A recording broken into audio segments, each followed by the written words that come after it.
The TV was still on. Someone upstairs dropping something for the third time. Rain tapping lightly against the window. And Theo's cat had been moving between rooms all evening, like she had important business to attend to. Nothing unusual there. Then Theo sat down on the couch, and the cat walked in, paused, looked at his girlfriend for a second, walked right past her, jumped onto the couch beside him, sat down, tiny tail wrapped neatly around her paws. And then she did something oddly specific.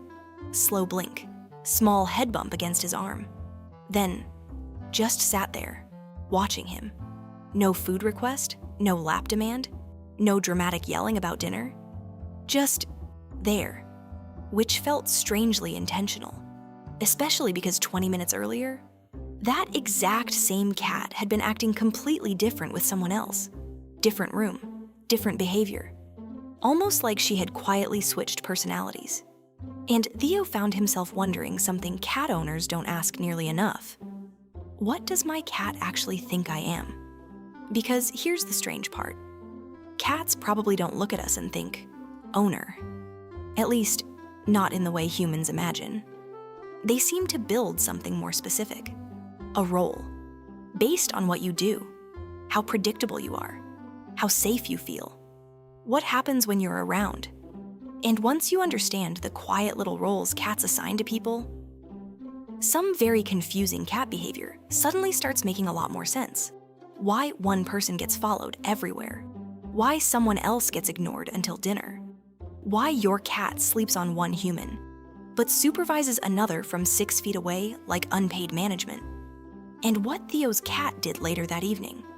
It made this whole thing feel much less random. But before we get to that, we need to start with the role almost every cat recognizes first. 1. The provider. Now yes, this one sounds obvious. Food. You open cans, operate bags, control the magical cold box where snacks mysteriously live. Congratulations, you're already important. But here's the part people misunderstand. Cats usually don't bond to food alone. They bond to reliable outcomes. Think about this for a second. Who gets greeted before breakfast? Who receives the very specific, "Excuse me, I notice the schedule is broken," meow?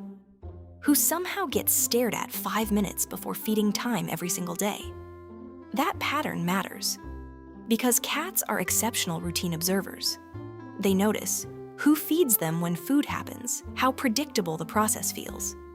And predictability creates trust, which means the food person often becomes something bigger than just a snack dispenser.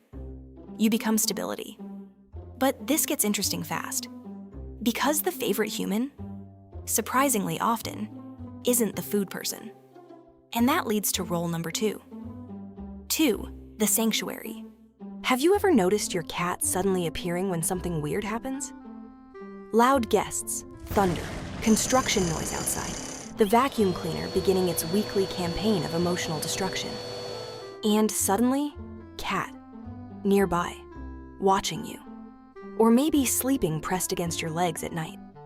Not just close, relaxed close. The kind of sleep where they're fully stretched out like personal dignity has officially ended for the evening. That role? That's sanctuary. Because despite their independent reputation, cats often use trusted humans as what behavior researchers call a secure base. Basically, if things get strange, this feels safe, which explains a lot of confusing behavior. The cat who hides under the bed all afternoon, but comes out when you sit nearby. The cat who avoids visitors, yet suddenly becomes brave once you're in the room. The cat who insists on sleeping near your chest, like your heartbeat, somehow got approved by quality control. And this is where Theo started noticing something strange. Because when his cat sat beside him earlier, she didn't look relaxed exactly. Not sleepy, not clingy. More like she was checking something. We'll come back to that. Because there's another role cats quietly assign that surprises people. 3, the playmate. Now this one gets misunderstood constantly. Your cat ambushes your feet, drops toys near you, sprints into the room at full speed like something deeply dramatic just happened. And people think, my cat is being chaotic. Which, fair. Sometimes they are. But play is important to cats. It's hunting practice, movement, observation, reaction, confidence building. And if your cat repeatedly chooses you for play, that matters, especially in multi-person homes. Because cats don't randomly pick someone to be the fun person. They learn, yes, this human participates. You move the toy correctly. Understand the dramatic hallway sprint. Respect the sacred pause before the ambush. And over time, you become associated with stimulation and confidence. Leave a comment and let us know. In your house, who gets chosen for play? Who gets ignored? And who somehow becomes the designated wand toy employee? Because this next role explains something almost every cat owner notices eventually. 4. The companion. This one feels subtle, easy to miss. Your cat follows you. Kitchen, bedroom, bathroom. Suddenly there's a supervisor present, not asking for food, not demanding attention, just there, watching. Maybe sitting nearby, maybe facing away from you completely, which feels rude at first. But behaviorally, that often means comfort.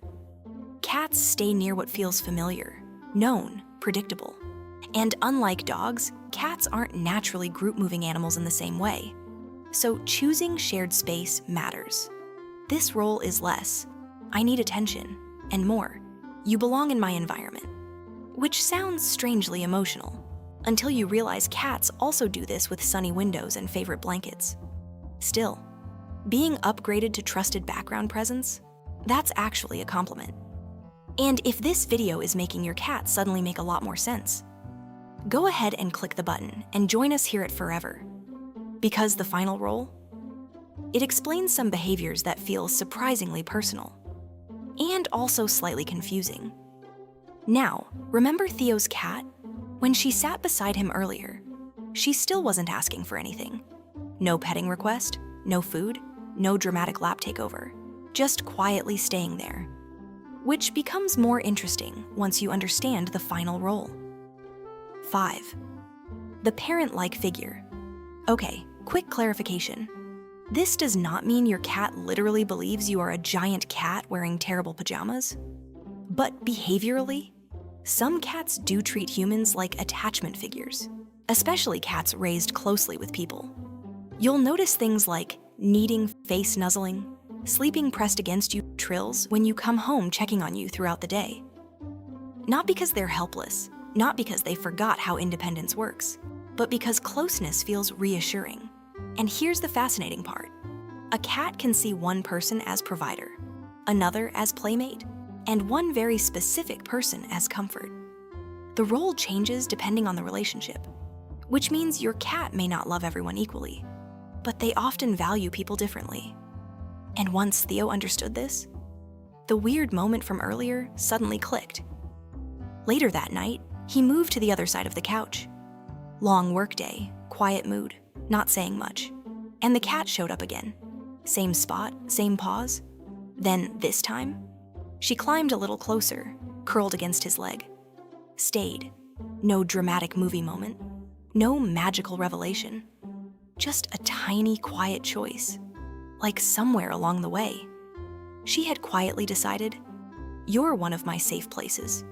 Which, if we're being honest, feels like a pretty big compliment coming from an animal that regularly acts offended by closed doors. All right, I'm off. My cat just brought me a toy and then walked away. So either I've been promoted to playmate, or I'm being scheduled for something. FurEver.